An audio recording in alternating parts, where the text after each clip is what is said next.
రాజ్ తరుణ్ విషయం ప్రతిరోజు ఒక మలుపు తిరుగుతుంది. అయితే ఇప్పుడు పూర్తి ఆధారాలతో పూర్తి చిక్కుల్లో పడ్డాడా రాజ్ తరుణ్ అంటే అవుననే సమాధానం దొరుకుతుంది. అయితే ఇప్పుడు మనతో పాటు సీనియర్ జర్నలిస్ట్ హేమసుందర్ గారు ఉన్నారు. వారిని అడిగి తెలుసుకుందాం.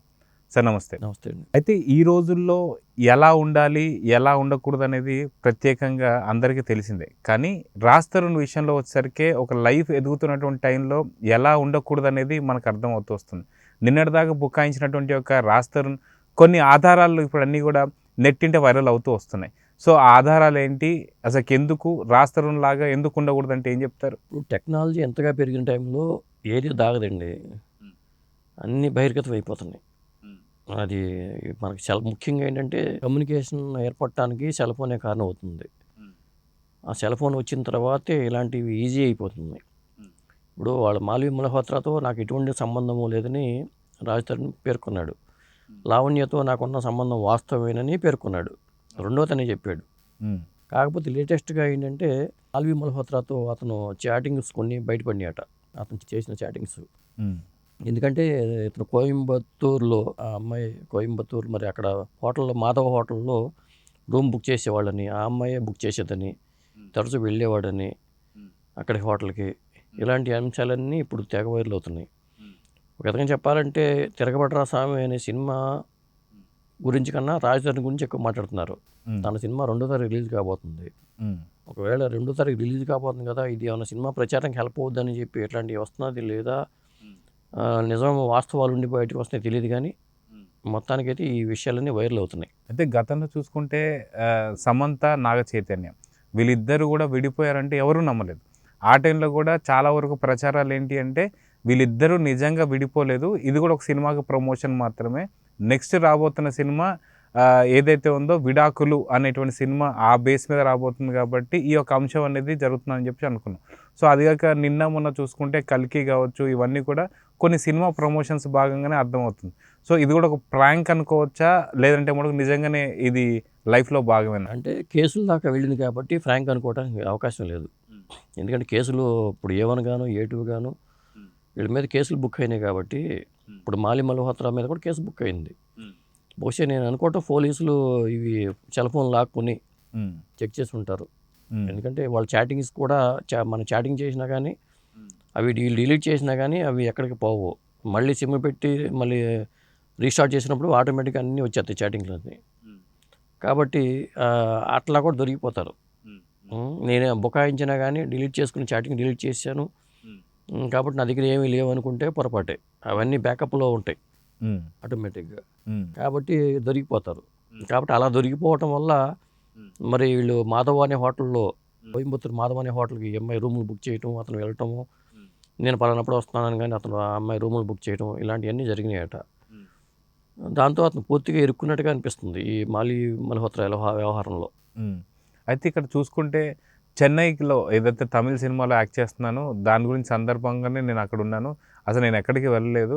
కావస్తే చెన్నైకి సంబంధించి ఆ తమిళ సినిమా డైరెక్టర్ కానీ ప్రొడ్యూసర్ కానీ మీరు అడగండి అన్నట్టు బుకాయిస్తున్నటువంటి ఒక మాల్వి మల్హోత్రా కూడా ఇప్పుడు పూర్తిగా చిక్కుల్లో చిక్కుంది అనుకోవచ్చా?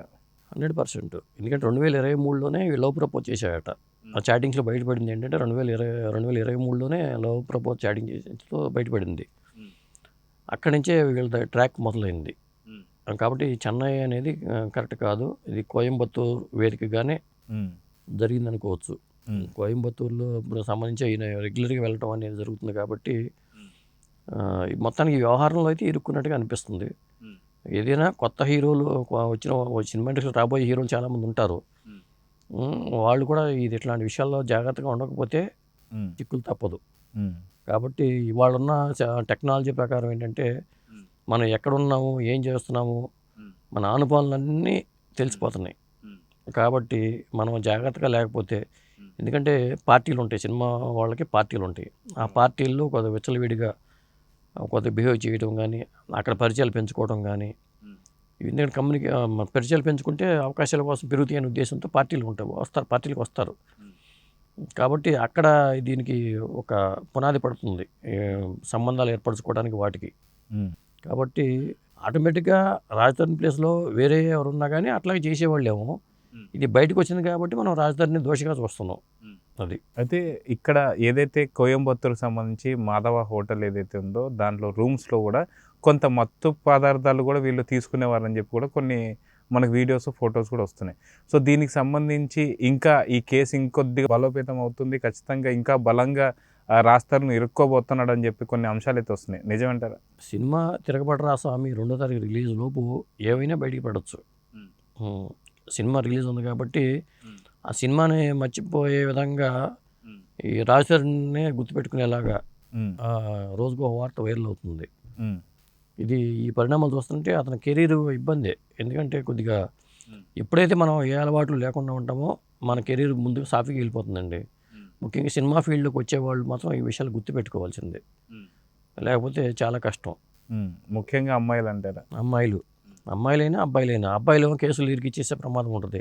ముఖ్యంగా అమ్మాయిల విషయంలో చాలా జాగ్రత్తగా ఉండడం మంచిదంటారా?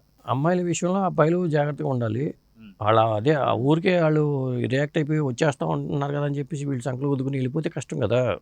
అది. సో మొత్తానికి రాజ్ తరుణ్ చాలా ఇబ్బందులు ఉన్నాడు. సో కేసులు కూడా A1, A2గా, A3గా అయితే వీళ్ళు మాలవ్ మల్హోత్రా అండ్ వాళ్ళ బ్రదర్ కూడా ఉన్నారు కాబట్టి సో కేసు కూడా ఫైల్ అయిందని చెప్పేసి అంటున్నారు. అరెస్ట్ అయ్యే అవకాశాలు ఉన్నాయంటారా? దర్యాప్తుని బట్టి ఆధారపడి ఉంటుందండి. ఒక విధంగా చెప్పాలంటే ఇది చిన్న కేసే చెప్పాలంటే.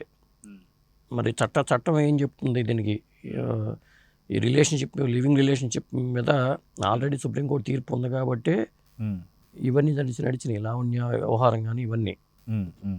ఇప్పుడు మాల్వి మల్హోత్రా వ్యవహారం కూడా ఉంది కాబట్టి మరి ఆ అమ్మాయి కేసు పెట్టింది కాబట్టి అది ఎలా వెళ్తుంది అనే దాన్ని బట్టి ఆధారపడి ఉంటుంది. అయితే లావణ్య కావచ్చు, లావణ్య వాళ్ళ ఫాదర్ కావచ్చు, వీళ్ళిద్దరు కూడా ఏమంటున్నారంటే ఇప్పటికైనా సరే రాజ్ తరుణ్ ఇవన్నీ వదిలేసి వస్తే ఖచ్చితంగా నేను కలిసే ఉంటాము, మాకు హ్యాపీగా ఉంటామని చెప్పేసి అయితే ఒక మాట మాట్లాడుతున్నారు. సో దీని మీద ఏమంటారు? ఇక అది కష్టమండి. వాళ్ళకి ఏదో 70 లక్షలు ఇచ్చామన్నారు కాబట్టి ఆ డబ్బులేవో ఇచ్చేస్తే 70 లక్షలు అంటే వాళ్ళు అంటున్నారు కదా ఇచ్చేయడం కాదు. నిజంగా ఎంత ఇచ్చారు ఏంటి బ్యాంకులో స్టేట్మెంట్లు ఉంటాయి.